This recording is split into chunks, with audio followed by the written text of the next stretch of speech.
Ils se sont aimés pendant plus de 20 ans. Rencontrés au début des années 1990 sur le tournage de sketch pour les Robins des Bois, c'est en décembre 1999 que Marina Foïs et Éric Lartigot se sont fiancés.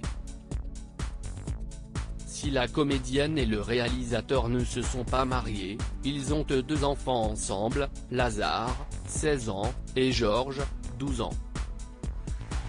Si les 2 stars sont aujourd'hui séparées, il semblerait que tout aille bien entre elles. Pour Paris Match, la comédienne de 51 ans a confié « Le dialogue ne s'est jamais interrompu. Notre relation a toujours été multiple. Dieu merci, on n'a pas partagé que la famille.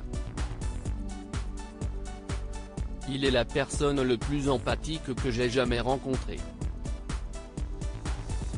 Je pourrais même dire qu'il est capable d'aimer tout le monde. » Très admirative du parcours du père de ses enfants, Marina Foïs a expliqué « C'est compliqué, les gens de cinéma. Il faut comprendre à quel point ce métier peut vampiriser. C'est pratique de vivre avec quelqu'un qui peut comprendre. Et puis tout bêtement, moi, je ne sais pas aimer sans admirer.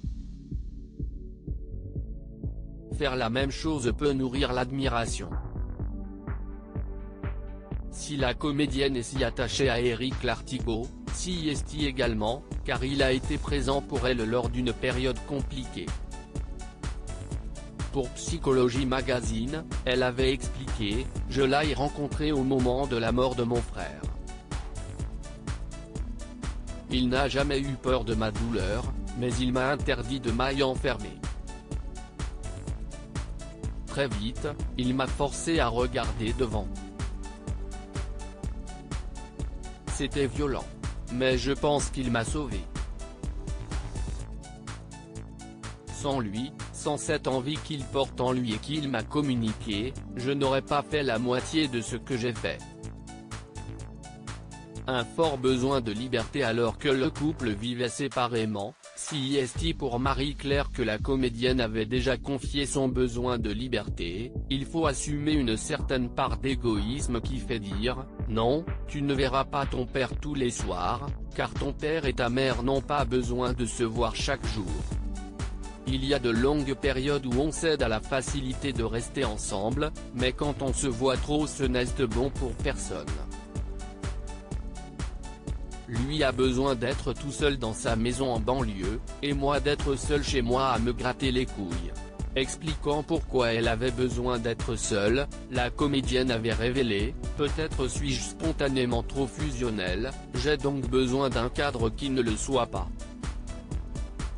Que mon indépendance soit signifiée. Par exemple, il est question qu'on se paxe, pour les enfants. Eh bien on ne le fait pas. Tout ce qui pose les choses, tout ce qui est de l'ordre du statut m'angoisse.